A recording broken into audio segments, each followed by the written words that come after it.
कोकणच्या या भूमीनं दिलेला चिवटपणा आणि जिद्द याच्या जोरावर त्यानं सियाचीन सारख्या अतिदुर्गम पहाडावर 24 तास खडा पहारा देत देशाचं रक्षण केलं। 16,000 फूट उंचीवर बर्फाशत्रूशी लढताना शेकडो नव्या वाटा तयार केल्या, पण त्याच्या गावाकडच्या घराला मात्र अजूनही साधी पायवाट नाही। ही व्यथा आहे सावंतवाडी तालुक्यातल्या माडखोल गावचा जवान प्रतीक राऊ याची। पाहूया सिंधुदुर्ग लाईव्हचा हा विशेष ग्राउंड रिपोर्ट।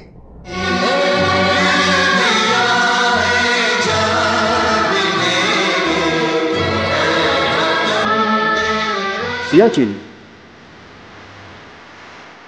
16,000 फूट उंच खडे पहाड, रक्त गोठवणारे बर्फ, वाटा आपणच तयार करायच्या।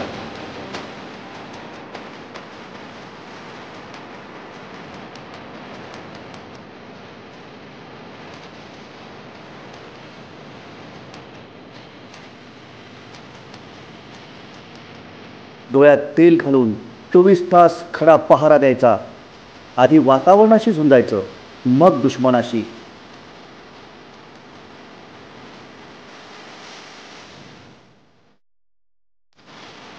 एक साधी चुकही ठरू शकते जीवघेणी।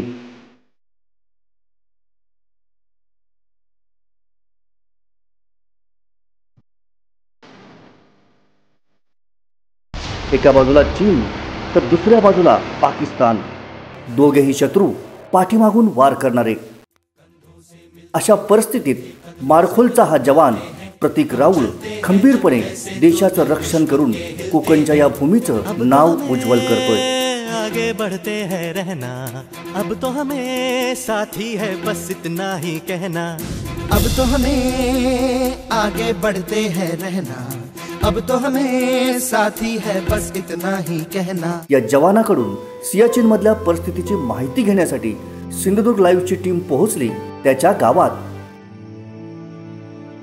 खरं तर मोठ्या उत्साहात आम्ही निघालो खरं, मात्र त्याच्या घराकडे जाताना जे काही वास्तव अनुभवलं ते खरंच भीषण होतं।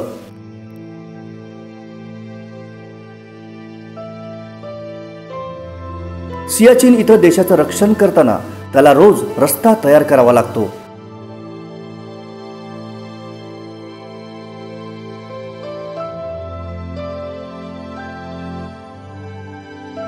इथं मात्र त्याच्या घराला साधी पायवाटही नव्हती। जंगल, ओहोळ, शेतांचा बांध तुडवत त्याच्या घराकडे जावं लागलं। त्यामुळं आम्हाला नेण्यासाठी तो स्वतःच्या मुख्य रस्त्यावर आला।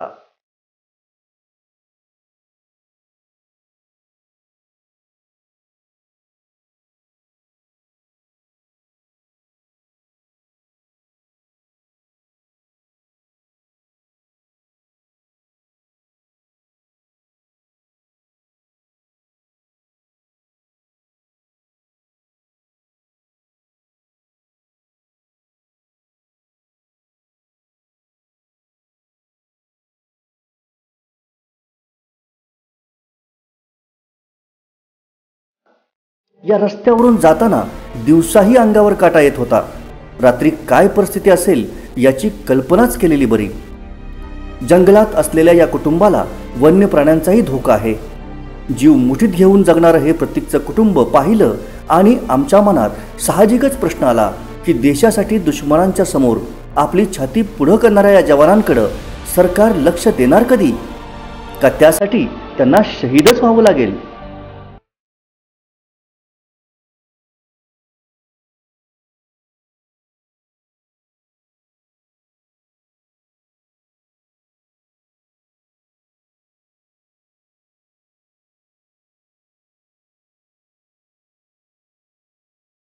पण हे कुटुंब मात्र आजही आपल्या दोन्ही मुलांना देशसेवेसाठी अर्पण करून हाल अपेष्टा सोसत जगण्याशी संघर्ष करतंय।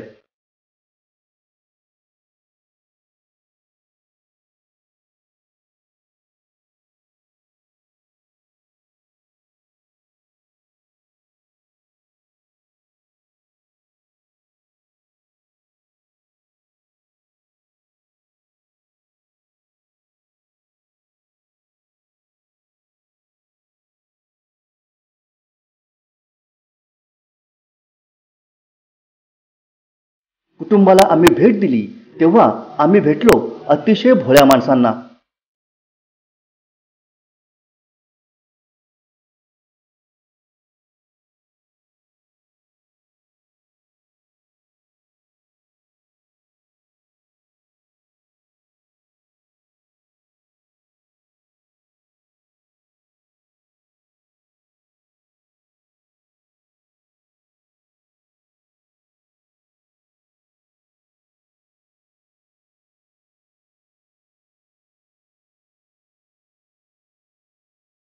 वडिलांना, काकाला या दोन्ही मुलांचा अभिमान वाटतो, तर त्याच्या आईला आजही आपल्या दोन्ही मुलांची खूप काळजी लागून आहे.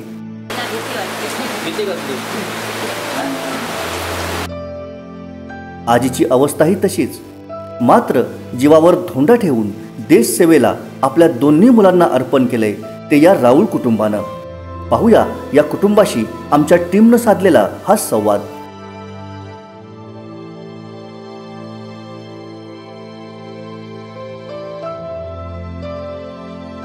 जगभरातल्या अनेक ठिकाणी कोकणी माणूस घट्टपणे पाय रोवून उभा आहे.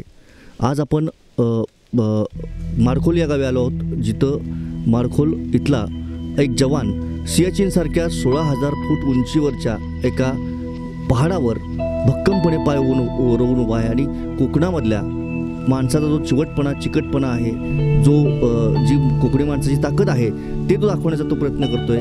आज आपण त्यांच्या घरी आलो आहोत मारखोलला. त्यांच्याशी आपण बोलणार आहोत. काय सांगशील, तू या क्षेत्राकडे कसा वळलास? म्हणजे तुला आर्मीची आवड कशी निर्माण झाली? मला आवड म्हणजे मी मुळातच इकडं कुठची सोय नव्हती, काय नव्हती. त्यामुळे मी सर्वप्रथम मला खेळाची जास्त आवड होती. त्यामुळे मला डिफेन्स क्षेत्रात करिअर करायचं होतं पहिले लहानापासून. मग माझा मोठा भाऊ पण त्याला पण खूप आवड होती डिफेन्स क्षेत्राची. मग तो आणि मी, माझा भाऊ लहानपणापासून रनिंग करायला जायचो. रनिंग प्रॅक्टिससाठी शाळेत कुठच्याही प्रकारचे खेळ असू दे तिथं आम्ही भाग घ्यायचो. आणि त्यामुळे लहानपणापासून आवड असल्यामुळे आम्ही 12वी झाल्यानंतर या डिफेन्स क्षेत्राकडे जाण्याचा प्रवेश केला. म्हणून इकडे ह्या क्षेत्राकडे मी जास्त वळलो. तू म्हणालास की तुला आर्मीची आवड होती का आणि तू आर्मीमध्ये भरती झालास. खरं तर आपल्या कोकणी तरुणांसाठी फार मोठं एक अभिमानास्पद आहे. मुळात म्हणजे आम्ही आज तुमच्या घरी येण्यामागचं नेमकं कारण काय, तर एक 8 दिवसापूर्वी आपण सिंधुदुर्ग लाईव्हच्या माध्यमातून आपण एक इथली चेन मार्केटिंगचं प्रकरण उघडकीस आणलं सर्वप्रथम. आणि कोकणातील हजारो तरुण ह्या चेन मार्केटिंगमध्ये वाया गेलेत, अडकले गेलेत, जाळ्यात अडकले गेले त्या. आणि कुठेतरी कोकणातला तरुण कुठेतरी दिशाहीन होतो की काय असा प्रश्न आमच्या मनात 8 दिवसापूर्वी निर्माण झाला होता का. आणि सगळ्यात महत्त्वाचे म्हणजे हे कोकणातील तरुण म्हणजे आपल्या मारखोलमध्ये आहेत, बरेचसे तरुण हे अगदी सावंतवाडीच्या आसपासच्या गावामधील आहेत. आणि कुठेतरी आम्हाला प्रश्न पडला होता की हे तरुण नक्की कुठे भरकटत आहेत कुठे. आणि अशावेळी तुझ्यासारखा तरुण आज आर्मीमध्ये जातो आहे आणि गावाचंच नव्हे, अगदी घरापासून आपल्या तालुक्याचं नव्हे, पूर्ण जिल्ह्याचं नाव तिथे रोशन करतो आहे. तर मला मुळात प्रश्न पडतो आहे की तुला आर्मीची आवड कधीपासून निर्माण झाली? तुला कधी वाटलं की मला आर्मीमध्येच जायचं आहे? 12वी झाल्यानंतर घरची म्हणायची पुढे कॉलेज कर. मग मी एक 4-5 दिवस SP कॉलेजमध्ये गेलो होतो. मग तिथं बघितलं तर तिथं मला सांगायला लागले आता बँकिंगसाठी मी ॲडमिशन घेतलं होतं. अर्थात ॲडमिशन घेतलं होतं. मग 4-5 दिवस तिथं SPKमध्ये गेलो होतो. SPKमध्ये गेलं तर तिथं ते शिक्षक माझे खूपच पाठ लागले, तू ये चांगले. 12वीत पण मला चांगले मार्क्स होते, 72% होते मला. मग मी कॉमर्स साईडला होते. हो. नंतर मग ते माझ्या पाठीमागेच लागले की मग मला तिथं मुळात आवडच नव्हती. नंतर जायचं इथनं लांब, कुठं जायचं म्हणून मी ते नाकारलं. आणि नंतर डायरेक्ट मी घरी न सांगता म्हणजे घरच्यांना सांगितलं, पण ते काय तयार नव्हते. नंतर मग मी डायरेक्ट अकॅडमीमध्ये प्रवेश घेतला. आणि मग तिथं म्हणजे माझा भाऊ पण होता ना, भाऊ अगोदर झाल्या, मग तो सांगत होता आर्मीमध्ये असं असतं. त्यामुळे मला आवड एक निर्माण झाली आर्मीबद्दल आणि आदर खूप असतो. म्हणून मी त्यापासून मला आवड निर्माण झाली. नंतर मी त्या क्षेत्रात मी जास्त लक्ष दिलं. हां, आर्मीमध्ये नाव प्रथमेश राऊळ. तो माझ्या 1 वर्षाने, तो 2015मध्ये भरती झाला. 2015मध्ये रत्नागिरीला रॅली होती, तिथं भरती झाला. तो आता सध्या लोकेशन सिक्कीमवरून 2 महिने झाले, आता तो राजस्थानमध्ये आहे. राजस्थान तो म्हणजे मराठामधनंच झाला आहे तो भरती, मराठामधनंच झाला आहे आणि मी पण मराठामधनंच झालो, मराठा सेंटरला. मला तुम्हाला विचारायचं आहे की तुमच्या 2 मुलगी आर्मीमध्ये आहेत, देशाचं संरक्षण करतायत आपल्या, आणि म्हणजे खरं तर म्हणजे घरातले 2 मुलगे हे घराचं रक्षण करणारे असे म्हणतात, पण त्या देशाचं रक्षण करतायत. काय वाटते तुम्हाला म्हणजे याबद्दल, असं म्हणजे काय म्हणजे कसं तुम्ही हे सगळ्या गोष्टीचा अभिमान उराशी बाळगताय? कारण काय याचा, एक तर नोकरी नाही आमच्या, कारण काय असं आमचं विचारणारच कोण नाही, आमची गरीब परिस्थिती, मजुरी करून आम्ही ह्या असे धंदे करू. त्याच्या कारणानं कायला एक कुठेतरी कधी चांगल्या मार्गात लागान, एकच मुलगं लागाने अशी इच्छा होती. पण त्या परमेश्वराच्या आणि आमच्या भावनाच्या कृपेने हे दोघंही जण भरती झाले. तर थोडं मग आनंद वाटलो, होय बरा झाला, देशाच्या सेवेसाठी ते गेले. याचा देशाची सेवा झाली प्लस आमची झाली, सगळीच झाली सोय.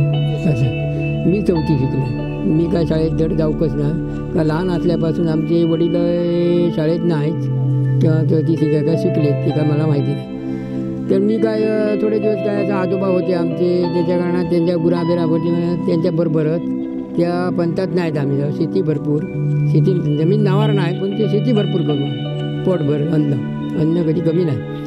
तर असते आता वडील आमचे आजोबा वारले, वडील वारले, जमीन नाही काय नाही, आता पर्याय काय काढणार. तर आता आम्ही जर असेच राहिलो तर मुलं उद्या सकाळी काय करतील. तर कोणत्या तुमच्यासारख्या चांगल्या माणसांचे बुवा काय करूया.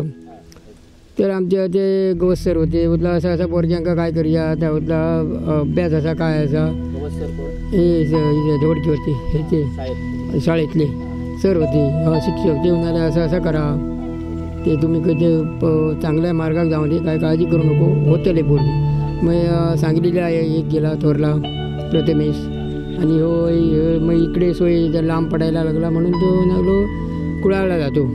ते पाहुणे होते त्याच्यानं कुडाळला गेलो तो. मग कुडाळा त्यांनी 12वी केली, नंतर तो आर्मीत तिकडे गेला, आणि तो सांगितले असून मग ट्रेनिंग करून तो थोरला तिकडे गेला आर्मी. तर म्हणजे गावाचा संपर्क नाही आहे, म्हणजे तुमच्या घराचा संपर्क गावाशी नाही आहे अशी परिस्थिती. म्हणजे आज तुमच्या घरी यायला पण रस्ता नाही आहे, चालत यावं लागतं काय. आता तुमच्या घरी आल्यानंतर म्हणजे आता तुम्ही म्हणाला की 2-3 दिवस लाईटच नाही आहे काय, म्हणजे आता तुम्ही काळोखात आहात. हे सगळी परिस्थिती आम्ही बघितली. मला सांगा, हे सगळं मुलांचं शिक्षण वगैरे, म्हणजे नाही म्हटलं तरी तुमचा मोठा मुलगा शिकला, हा तर लहान मुलगा शिकला, हे कसं सगळं तुम्ही जमवलं सगळं, म्हणजे कसं यांच्यानी हे सगळं शिक्षण वगैरे केलं आपलं? आम्ही उठलो सुटलो सकाळी 8 वाजता गेलो का संध्याकाळी दुपारी आलो. दुपारी गेलो 2 वाजता काय संध्याकाळी 7 वाजता घरी येलो आम्ही. कारण की आम्ही शिक्षण नसल्या कारणाने आम्ही जे लक्ष दिलं, आम्ही फक्त समजावून सांगितलं प्रत्येक मुलाला, तिनाही मुलग्याला लक्ष देऊन अभ्यास करा. आम्ही काय 3 मुलगी आहेत मला. तर तुम्ही अभ्यास व्यवस्थित केल्यास तर उद्या सकाळी भला होता ना. मग इकडे तिकडे उणगत फिरकण्याचं काम नाही, इकडे तिकडे उणगत फिरकण्याचं काम नाही. आमचे पोरगे कुठेच जात नाही, कुणाच्या घरी म्हणा किंवा काय असले. आमची आईवडिलांची परवानगी घेतल्याशिवाय कुठे जायत नाही. जायचं असलं तर सांगणार इकडे जातो म्हणून. ठीक आहे. हां ती पहिले पण काय थोडेसे आर्मीचे आमच्याकडे ते कामावर जाय तिकडे जे आर्मीचे लोक होते, मिलिटरीवाले, रिटायरमेंट, ते सांगत अशा नाही असा करा, अशा नाही असा करा. मग पोरगी तुझ्या उंचीची नावं सगळा असा भरती होतले असा ते भरती झाले. आई काय आई लक्ष दे, आई घरी, आई पण कामाला. आता काम नाही केलं तर पोरग्यांना घालणार कपडे म्हणा किंवा काय नाही काय लागतं ना, त्याच्या कपडे होईल किंवा पुस्तकं असं काय नाही. आता नवीन ह्या मागायत भरपूर आहे खर्च. ते दोघाही जण आम्ही कामाला काय. हां लक्ष संध्याकाळी आम्ही इले अपराध बघून काय केल्यास कसा केलं ह्या विचारण्याचं काम आमचं. साधारणपणे आर्मीमध्ये आपल्या घरातले 2 मुलं आहेत आणि गावकऱ्यांचं कसं हे असतं, म्हणजे ॲटिट्यूड, म्हणजे त्यांचं त्याबद्दलचं काय कसं असतं? एक असतं की देशासाठी आपण आपले 2 मुलं आपण तिकडे आर्मीवर ह्याच्यात ठेवलेली आहेत, सीमेवर ठेवलेली आहेत. तर मग गावकऱ्यांकडनं काय तुम्हाला तर कशा पद्धतीने त्यांच्या प्रतिक्रिया असतात काय? हां, ते खुश. बाकीचे आमचे जास्त ते 12% लोक खुश आहेत. होय बा, चांगला देशासाठी आपला माडकुलच्या गावाचा एक पोरगे देशासाठी सेवेसाठी गेले म्हणजे चांगला झाला असा. तुझा भाऊ, मोठा भाऊ आर्मीमध्ये आहे आणि तू ज्या दिवशी तो भरती झाला बरोबर, त्यावेळी तू कितवीला होतास? 12वीला. अच्छा, मला एक सांग की ज्या दिवशी तुझा भाऊ भरती झाला त्यावेळी तुला असं वाटायला लागलं की आपण पण आर्मीमध्ये भरती व्हावं. त्यानंतर तू आर्मी कॅम्पमध्ये गेलास, भरती झालास काय? ज्या दिवशी तू भरती झालास आणि जेव्हा तू सियाचीनला म्हणजे पहिली पोस्टिंग तुझी सियाचीन मग पहिलीच पोस्टिंग, त्यावेळी तुला असं की भीती वगैरे काय अशी वाटली नाही की बाबा मी तिथे आता सियाचीनला जातो आहे काय? आणि पहिलीच पोस्टिंग ती पण, त्यावेळी तुला काय वाटत होतं? कशा पद्धतीने तिथे तू गेलास? पहिलीच पोस्टिंग माझी सियाचीनला झाली.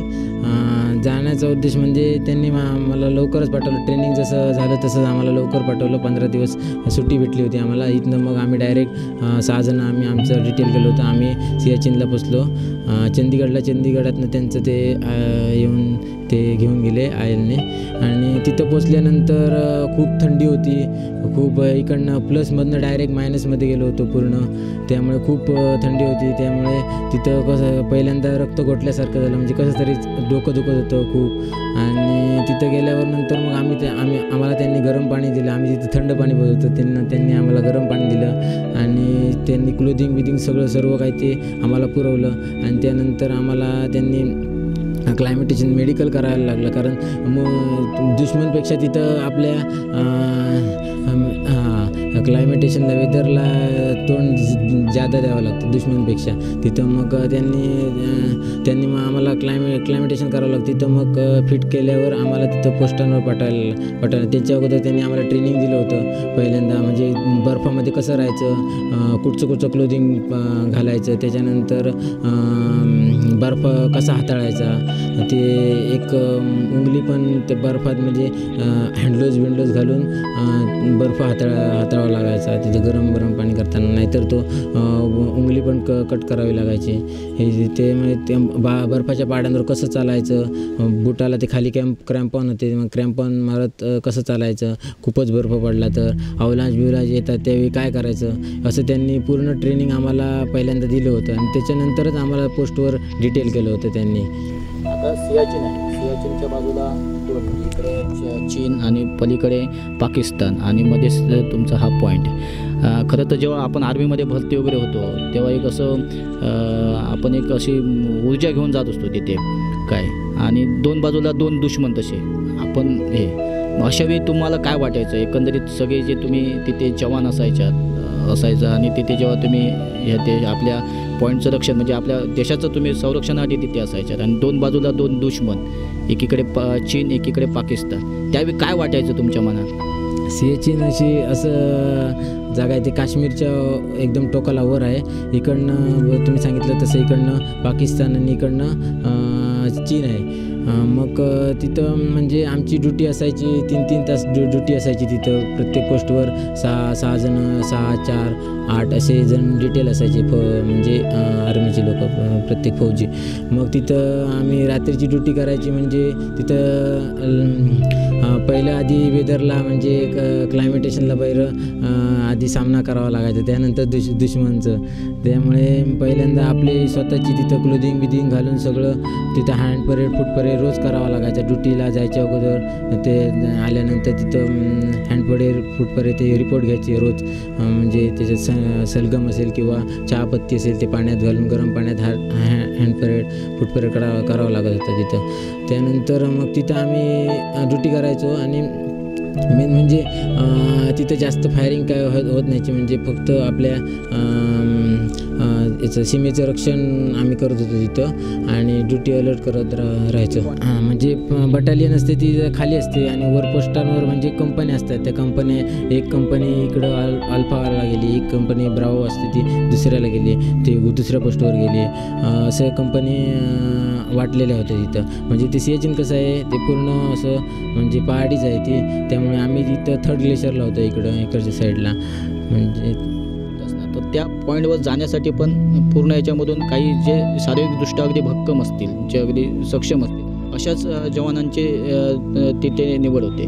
मग ती कशी होते आणि कशा पद्धतीने तुम्हाला सिलेक्शन केलं जातं की ह्या अशा म्हणजे जो पॉईंट अतिशय म्हणजे तिथे जी परिस्थिती भौगोलिक परिस्थिती असते ती अतिशय प्रतिकूल असते. मग अशा वेळी तुमची कशा पद्धतीने ती निवड होते तिथे जाण्यासाठी? पहिल्यांदा गेल्यानंतर तिथं पहिलं आपलं क्लायमेटेशन होतं, मेडिकल होतं. मेडिकल झाल्यानंतर तिथं मेडिकलमध्ये पूर्ण दात बीत किडलं असेल तर दाढबीड किडलं असेल तर त्यांना म्हणजे रिजेक्ट करतात ते. किंवा आपलं BP म्हणजे ब्लड प्रेशर जर वाढत असेल 140च्या वर जात असेल तर मग ते तिथं नाही म्हणजे रिजेक्ट करतात. म्हणजे त्यांना खाली बेसवर ठेवतात, बेसला तिथं म्हणजे कामाला ठेवतात असंच. बाकी म्हणजे जो फिटनेस चांगला आहे त्यांना ते राहू शकतात. क्लायमेटेशन म्हणजे वेदरशी सामना करू शकतात.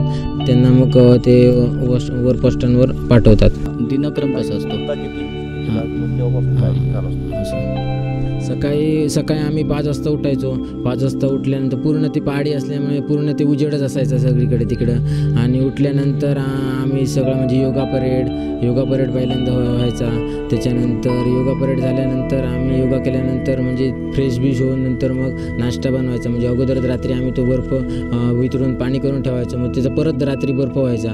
मग ते परत सकाळी गरम करायचो. मग त्याला लय टाईम लागायचा. चहा करायची असेल तर 3 तास लागायचे चहा करायला. बर्फ वितळून परत चहा करायची म्हटले ते खूप टाईम लागायचा. मग आम्ही रात्री थोडा वितळून ठेवायचो, परत बर्फ व्हायचं. मग सकाळी ते करायचं. सकाळी उठलो की परत गरम केलं की मग नंतर चहा असेल किंवा नाश्ता असेल, मॅगी ड्राय सगळं आम्ही तिथं नाश्ता करायचो. घरी जेवतो तसं नसायचं. ते नाश्ता झाल्यानंतर आमचा मग वॉटर परेड म्हणजे ते पाणी जास्त, कारण तिथं ऑक्सिजन खूप प्रमाणात असायचं. त्यामुळे तिथं आम्हाला water parade, food parade, hand parade हे सगळे करावं लागायचे. कारण तिथं जरुरी होतं. पाण्यामुळे थोडं ऑक्सिजन भेटल्यावर थोडा माणूस पण चांगला राहू शकतो मजबूत. त्यामुळे तिथं आम्हाला पाणी गरम पाणी प्यावं लागायचं. ते झाल्यानंतर आमचं हत्याराची हँडलिंग चालायची. हत्याराचा परेड चालायचा आमचा. पूर्ण सगळ्या हत्यारांची माहिती द्यायची, कोणत्या हत्याराची किती रेंज, ते सगळं रोज परेड चालायचा. ते झाल्यानंतर आम्ही दुपारचं जेवण करायचो. हे सगळं ते टिनेटमध्ये ड्रायमध्ये यायचं आम्हाला सगळं. ते मग फोडून गरम करून मग ते स्टोववर आम्ही ते खायचो. आणि त्यानंतर मग थोडा आराम करून ड्युटी असेल तर ड्युटी करायचं बाहेर पोस्टामध्ये. आतमध्ये ॲपर होते तिथं आमचे केरोटर किंवा स्टोव तिथं आतमध्ये पेटवायचे. मग तिथे जरा हीट असायची. मग तिथे आम्ही स्लिपिंग बॅग घेऊन तिथं आम्ही आतमध्ये रेस्ट करायचो आणि झोपायचो. मग संध्याकाळी परत ड्युटी असायची 3-3 तास. मग 3-3 तास ड्युटी असायची. मग तिथं 2 तास संध्याकाळचा जनरेटर चालायचा वरती पोस्टांवर. फक्त मोबाईल चार्जिंग करायचा म्हणजे 2 तासच फक्त मोबाईल चार्जिंग करावा लागायचा. आता हे सगळं तुमचं रोजचं जे कामकाज आहे त्यामध्ये तुमचे आर्मी ऑफिसर जे असतात ते तुमची कशी काळजी घेतात? आर्मी ऑफिसरांची खूप रिस्पॉन्सिबिलिटी असते की जवानाला कुठच्या इजा पोचू नये म्हणून खूप त्यांची हे असते. त्यामुळे ते खूप आमचे रोज रिपोर्ट घ्यायचे. आमचे खाली बेसवरनं ते वरती आमचे पोस्ट असायचे त्यावरनं रोज रिपोर्ट घ्यायचे. सकाळ दुपार संध्याकाळ रोज घ्यायचे रिपोर्ट ते. आणि त्यामुळे जवानांचे घरच्यांबद्दल माहिती, कॉल बी लागला की नाही ते सगळं विचारायचे. घरच्यांची विचारपूस सगळे ते करायचे आमच्या.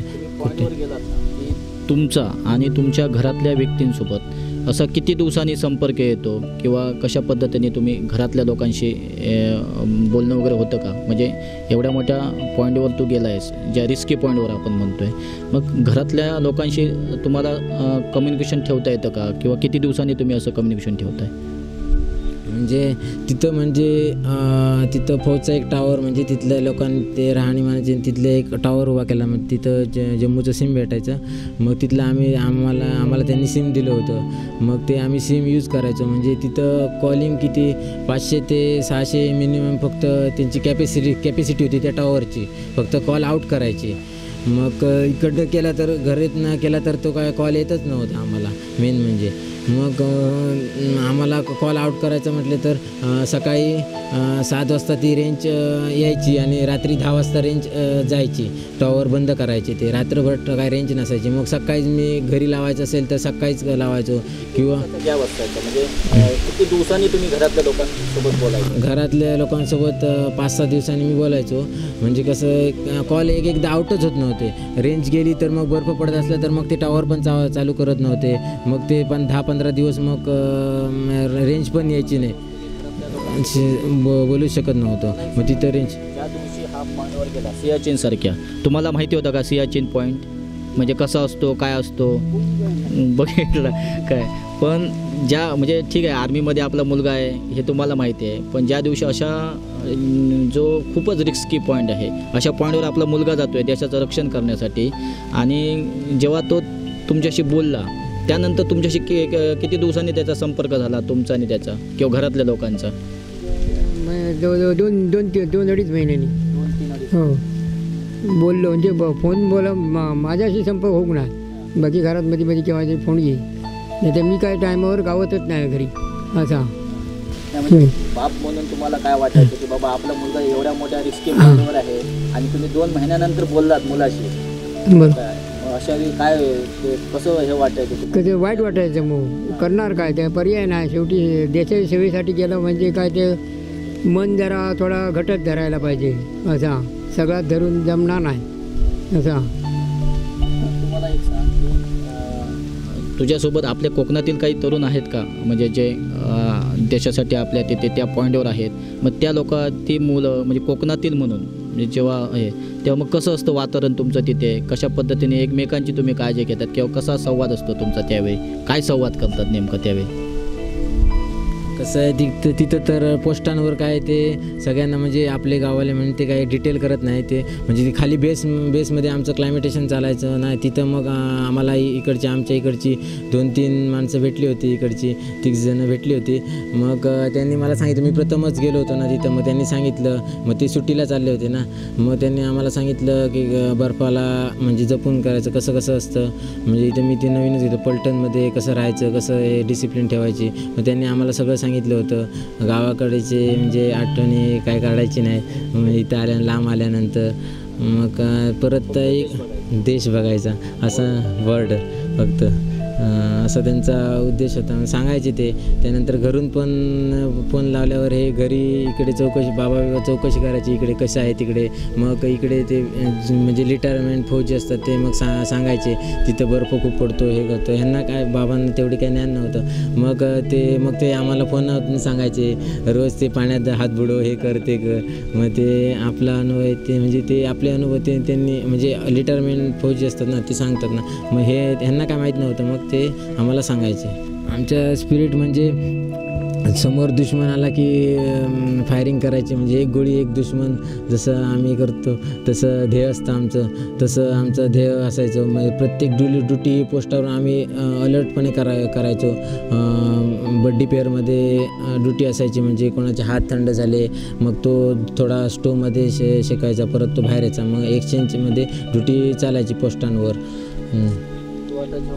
आता सुट्टीवर आला आहेस तू, काय 1 महिना झाला तू सुट्टीवर आला आहेस, आता तुझे जुने मित्र वगैरे भेटत असतील तुला काय, म्हणजे आर्मीमध्ये भरती झाल्यानंतर सियाचीननंतर तू पहिल्यांदा पॉईंटवर आलास बरोबर. तर मला एक सांग की तुझे आता हे जे मित्र परिवार आहे तुझा, तर त्यांना तू काय गोष्टी सांगतोस? म्हणजे एरवी आपण जेव्हा मित्रांसोबत असतो तेव्हा आपण अशा इकडच्या तिकडच्या गोष्टी करत असतो, पण आता तू काय सांगतोस त्या मित्रांसोबत, जे आता तुझे जुने मित्र आहेत, जे 12वीपर्यंत तुझे मित्र होते, त्यांना तू काय सांगतोस? कारण तू आज देशाचं संरक्षण करतोयस, त्यामुळे तू काय सांगतोस त्यांना?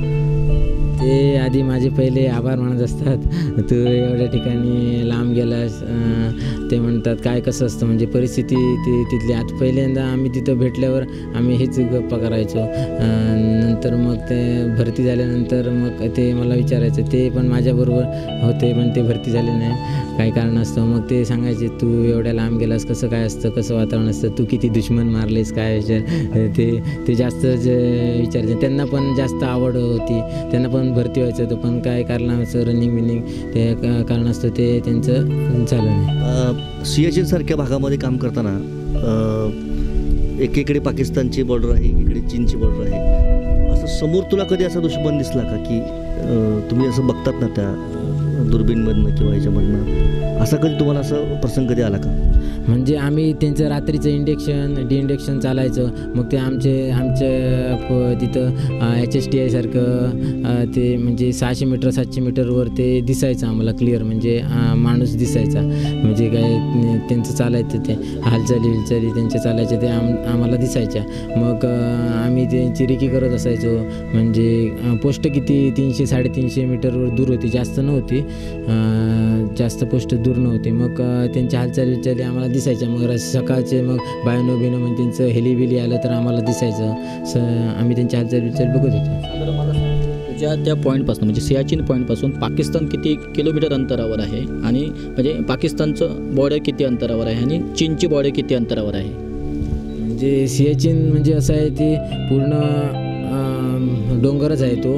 म्हणजे सियाचीनचे 3 भाग केले आहेत. सियाचीनचे फर्स्ट ग्लेशियर, सेकंड ग्लेशियर आणि थर्ड ग्लेशियर म्हणून 3 भाग केले आहेत त्यांचं. त्याच्यामुळे मग आम्ही इथं थर्ड ग्लेशियरला म्हणजे पाकिस्तानच्या बॉर्डरला होतो. मग ते आमच्याकडनं किती म्हणजे 300-350 मीटरवर दूर होती पाकिस्तानची बॉर्डर. हो, एवढ्या जवळ होती आमच्या पोस्टकडनं. आणि नंतर मग इकडं फर्स्ट ग्लेशियरला म्हणजे ते आपलं चीनचं येतं तिथं. मग तिथं साधारण असेल 1 किलोमीटर 2 किलोमीटर, का तिथं लडाख स्काउटचे म्हणजे ते दुसरे फौजी होते, म्हणजे मराठा नव्हतं तिथं रेजिमेंट, ते दुसरं रेजिमेंट होतं.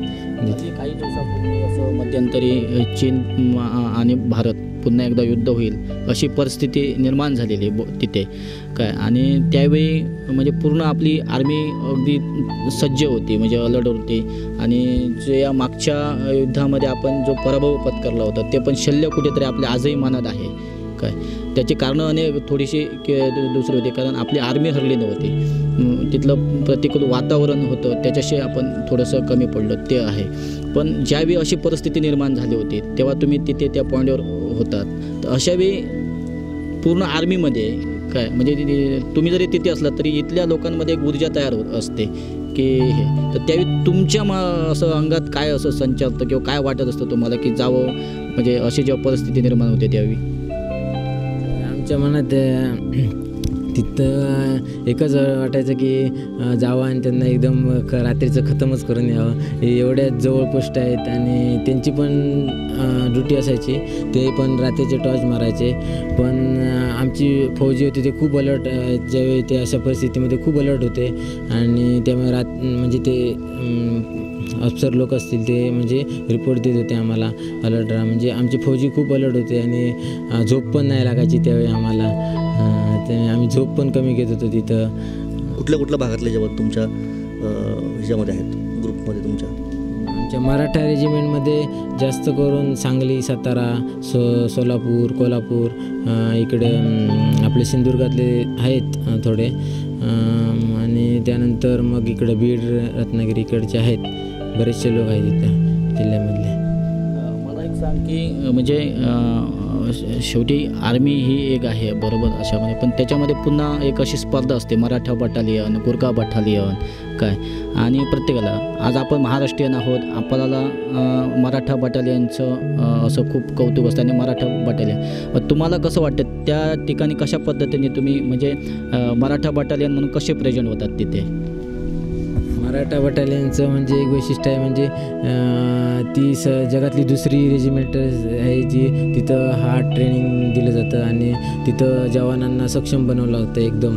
आणि त्यानंतर मग असे लढाई युद्ध लागलं तर मराठा बटालियन ही पहिल्यांदा तिथं कार्यरत असते. पहिल्यांदा तिथं कमांडो असतील, पॅरा कमांडो असतील, हे मराठा बटालियनचे जास्त करून तिथं सज्ज असतात. आर्मीमध्ये भरती होण्यासाठी तू स्वतःला शारीरिकदृष्ट्या कसं हे ठेवलेलंस, सक्षम ठेवलेलंस म्हणजे आर्मीमध्ये भरती होण्यापूर्वी? शारीरिकदृष्ट्या म्हणजे मी पहिल्यांदा रनिंग करत असायचो आणि शाळेमध्ये खेळामध्ये मी भाग घ्यायचो, त्यामुळे माझं म्हणजे मी फिजिकली फिटनेस माझा चांगला होता. त्यामुळे मी आर्मीमध्ये कसं मला सांगायचे आर्मीमध्ये जायचं असेल तर मग खूप मेहनत करावी लागते. मग मी तशी मेहनत करत होतो, रोज व्यायाम करत होतो. मी. त्यामध्ये भावाचा वगैरे कसं तिथनं आम्ही साधारण आपलं माडकोल गाव आहे तिथंपर्यंत पळत जायचो पहिल्यांदा. मग एक दिवस जायचो एक दिवस नाही जायचो असं करायचं, आळस यायचा. मग माझा भाऊ त्याला खूप आवड होती, मग तो आणि त्याचे मित्र ते जायचे काहीतरी, मी काहीतरी नाही जायचो, मला आळस यायचा. मग नंतर मग मी 11वी-12वी कुडाळला शिकत होतो. मग तिथं मी थोडी प्रॅक्टिस करायचो.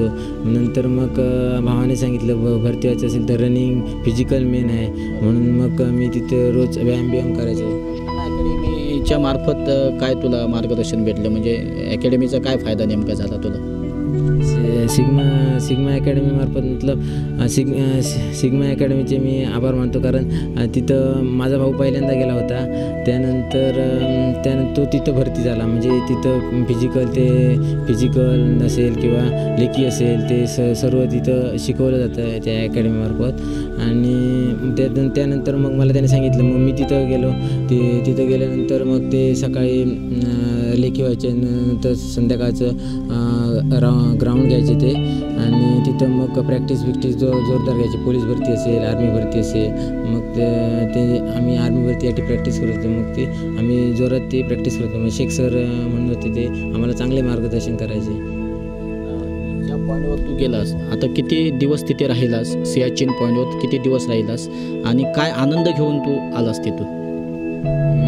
तिथं आमचं युनिट होतं 2-2.5 वर्ष होण्यात आली. मग मला डायरेक्ट म्हणजे किती जाता म्हणजे तिथनं युनिट माघारी यायला आणि माझी तिथं पोस्टिंग झाली. मी म्हटलं मला अजून तिथं जास्त दिवस राहायला भेटलं तर चांगलं. माझी पण तयारी पण होती तिथं राहण्याची. मग तिथं जाताना तो आनंद वेगळाच होता. आणि ते आनंद येताना होता आनंद, थोडाफार झाला आनंद.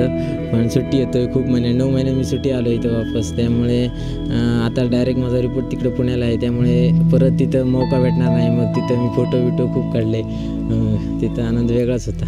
बरं, मला एक तुम्हाला विचारायचं आहे की मुलगा एवढ्या मोठ्या रिस्की पॉईंटवर देशाची सेवा करण्यासाठी गेला, आणि जेव्हा तो आता सुट्टीवर येणार होता आणि तो सुट्टीवर आता आलेला आहे, आता काय वाटते? आपला मुलगा तुमच्या जवळ आलेला आहे, गेली 2.5 वर्ष तो तिथे होता.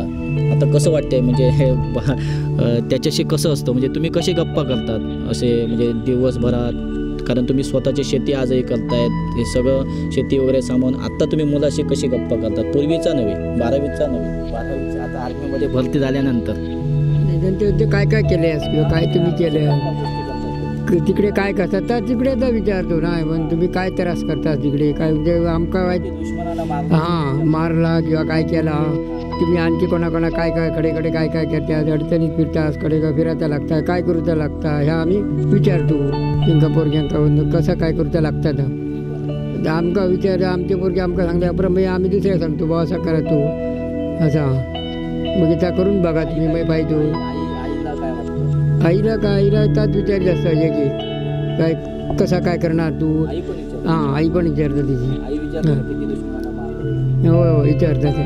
हो बाबा पण तू आता सुट्टीवर आलास, बाबा विचारतात, आई विचारतेस की किती दुश्मन तू मारून आलास किंवा काय, ह्या तुमच्या गप्पा गोष्टी. पण आज तू देशाचं संरक्षण केलं एवढ्या रिस्की पॉईंटवर. खरं तर आम्हाला पण त्या गोष्टीचा अभिमान आहे. तू म्हणालास की जाताना पण मला आनंद होता, येताना पण तेवढा आनंद नव्हता, कारण मी त्या पॉईंटवरून येत होतो.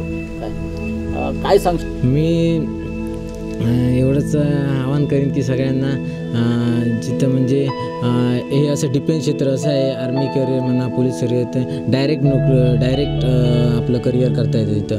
म्हणजे कशाची म्हणजे आवश्यकता नाही भासत, म्हणजे डिग्री म्हणा किंवा हे आता काय चालतं आहे ना, त्याची काय अपेक्षा भासत नाही तिथं. त्यामुळे हे डायरेक्ट करिअर आहे. त्यामुळे मी सगळ्यांना आवाहन करतो की ह्या डिफेन्स क्षेत्राकडे जास्त माणसाने जास्त यावं आणि इथं करिअर करावं. भीती बाळगायची काही गरज नाही. आर्मीमध्ये जायला म्हणजे तो दुश्मनच त्याला मारेल असं काय नाही. आपले सक्षम ट्रेनिंग घेऊन जर जे एक जवान चांगल्या रीतीनं ड्युटी करत अलर्ट करत असे ड्युटी, तर मग काय भीती बाळगायची गरज नाही. मला एक सांग की काय मोठं असतो तुमचं तिथे, जेव्हा तुम्ही असे म्हणजे तुम्हाला ॲक्टिव्ह करण्यासाठी एक तिथे आर्मीमध्ये असा मोठं वापरला, तो काय असतो? तो फक्त तो मोठं असतं म्हणजे ड्युटी ऑनर करेज, म्हणजे कर्तव्यमान साहस.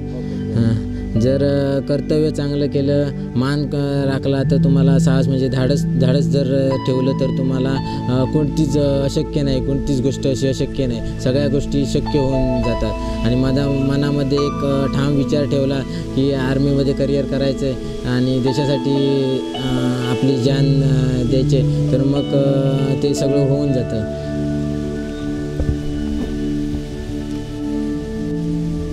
आपण पाहिलं की हे राऊळ कुटुंब माडखोलमधलं देशासाठी त्यांच्या घरातली 2 मुलं आजही सीमेवर भक्कमपणे पाय रोवून उभी आहेत. अतिशय कष्टातनं वाटचाल करून त्यांनी आपल्या मुलांना वाढवलं आणि ही मुलंही अतिशय कष्टातनं त्या ठिकाणी आपलं भक्कमपणे पाय रोवून उभे आहेत. वातावरणाशी झगडत आहेत. बर्फ जिथे 16,000 फूट उंचीवर जिथे -60 डिग्री इतकं तापमान कमी असतं, तर त्या ठिकाणी ही लोक पाय रोवून उभे आहेत घट्टपणे. आणि कोकणचं नाव, कोकणचा एक जे देशाच्या सीमेप्रती जे काही रक्षणासाठी जे काही योगदान असेल, तर ते योगदान तिथं हे 2 आमचे माडखोलमधले राऊळ कुटुंबातले हे 2 युवक करतायत. आज आपण त्यांच्याकडून जाणून घेतले की त्यांची कशी वाटचाल झाली, त्यांनी कशी त्या ठिकाणापर्यंत झेप घेतली. आणि अतिशय कोकणातल्या सर्वच युवकांना प्रेरणा देणारी ही गोष्ट आहे. आपण अलीकडे बघितलं की सिंधूर लाईव्हने एक प्रकरण मध्यंतरी हे केलं होतं, त्याचा पर्दाफाश केला होता की चेन मार्केटिंगच्या नादाला लागून काही युवक फसले होते. तर एक त्यांच्यासमोर हा एक डोळ्यात अंजन घालणारा झणझणीत असा आदर्श आहे की कष्ट करा, कष्ट करून तुम्ही व्यवस्थित एखाद्या चांगल्या ठिकाणी जाऊ शकता, तुम्ही चांगली पोस्ट घेऊ शकता. आणि तुम्ही केवळ पोस्ट म्हणजे नोकरी म्हणजे केवळ पैसा मिळवणं असं नव्हे, तर देशाच्या प्रती, समाजाच्या प्रती आपण काहीतरी योगदान देऊ शकतो, इतकं आपल्याला करण्याचं एक मोठा आदर्श राऊळ कुटुंबातल्या ह्या 2 युवकांनी दिलेला आहे. आज आपण त्यांच्याशी या सगळ्या पूर्ण चर्चा केली आणि यातनं मला असा विश्वास आहे की आपण कोकणातले काही युवक आहेत, त्या युवकांनी पण हा आदर्श घ्यावा आणि त्याच मार्गाने वाटचाल करावी. खूप चांगला मार्ग त्यांनी आपल्याला दाखवलेला आहे. स्वतः त्यांनी त्याबद्दल वाटचाल करून त्या रस्त्यावर जाऊन आपल्याला एक दिशा दिलेली आहे. त्यामुळे आपण सर्वांनीच या आदर्शावरून वाटचाल करावी असं एक आवाहन सिंधूर लाईव्हच्या वतीनं आम्ही आता या निमित्तानं करत आहोत. आज या कुटुंबानं आपल्याला वेळ दिला, इतके चांगले सगळे त्यांचे अनुभव असतील ते सगळं आपल्याशी शेअर केलं, याबद्दल मी त्या लोकांचे, त्या सर्व कुटुंबियांचे आभार मानतो आणि तुला शुभेच्छा देतो की तू अजून मोठ्या वाटचालीवर जावं, मोठ्या ठिकाणी जावं आणि देशासाठी काहीतरी कन्फर्म असं चांगलं काम करून कोकणचं नाव उज्ज्वल करावं.